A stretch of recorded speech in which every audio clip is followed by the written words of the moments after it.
What is going on, guys? Welcome back to Hippo Supercoach, and tonight we're doing the Friday night review. So Collingwood getting over the Bulldogs. It was a pretty good game, to be honest. Now I was really hyped for this game, but yeah, like it sort of lived up to it, I guess. It kind of got a bit stale at patches, but yeah, two very good teams going at it. And I mean, Nick Dacos, let's start with him. He's hands down the best player in the competition right now. Like he's on track for GOAT status. Like, he single-handedly turned that game around in that third quarter. Like, it was just ridiculous watching him playing in the as a pure mid. I think that extra size has really helped him. I mean, he laid 6 tackles tonight, and then obviously 2 goals.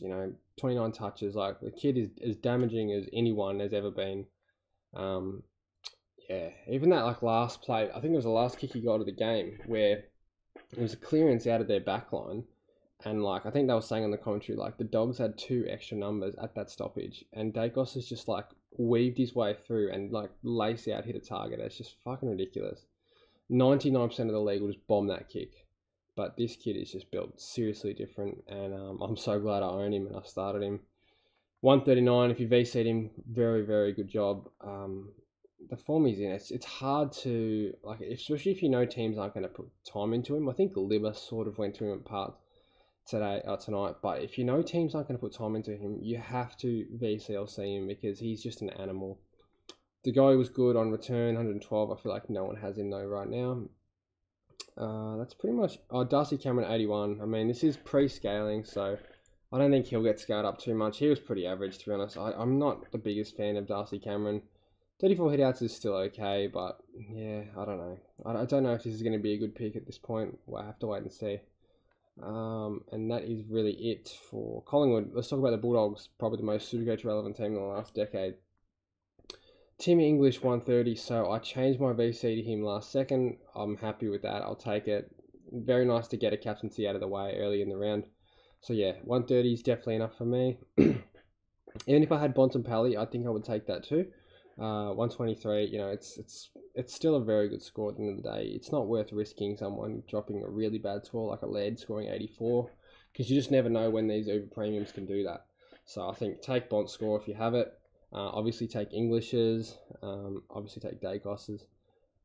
Jack McRae, 81. So started off really well. I'm not sure what happened. I don't know if he lost CBAs in the second half. Maybe someone can tell me, but yeah, sort of faded out a bit. And then Libba was just a bit off tonight. I don't know what was wrong with him. You look at his numbers, he had 28 touches, 67% efficiency. I guess it's not great, but it's not shocking. Yeah, I thought he was a little bit underscored, but he did get a lot of cheap touches on the back line. Poulter was solid, 66. I think that's pretty much it, actually, for the Doggies. Bailey Dale, another good game, 92, if anyone has him as a pod. And Bailey Smith, I think he's just, yes, his form's been a bit off, but I think his role is the problem with him. I don't think he's playing shockingly, but his role is just, he needs a trade. He needs to play at a team where it's actually going to use him in the midfield, because he's just caught in no man's land too often. Yeah, so unfortunate for Bailey Smith, but yeah, looking at my team, I mean, we got, Dacos tonight. So I think I'm going to hold Dunkley. I heard Chris Fagan talking about how it could be 2. And we do know with these calf injuries, they can be more than 2. But I just think Josh Dunkley's the one I don't really think I can afford to trade out. I think I have to just hope that he comes back in 1 or 2.